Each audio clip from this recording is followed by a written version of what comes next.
روانشناسی میگه آدمایی که هوش هیجانی بالایی دارن معمولا بیشتر احساس تنهایی میکنن، نه به خاطر اینکه ارتباط ندارن، بلکه چون زیادی آگاهن. اینو بهش میگن نفرین آگاهی. اونا فقط احساس نمیکنن، میبینن. تغییر لحن رو احساس میکنن، تأخیر تو جواب دادن رو میفهمن، حتی یک نگاه سردتر از معمول رو متوجه میشن. و این موضوع بعد از یک مکالمه هم تمام نمیشه و بارها تو ذهنشون مرور میکنن. نه به خاطر ناامنی، بلکه چون متوجه چیزهایی میشن که گفته نشده. قبل از اینکه چیزی خراب بشه نتیجه رو پیش بینی میکنن.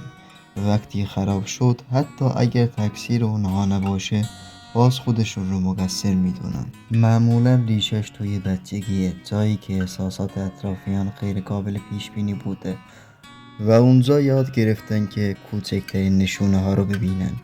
در بزرگسالی همیشه در حال بررسی و رمزگشایی هستن و هرگز به طور کامل آرامش ندارن.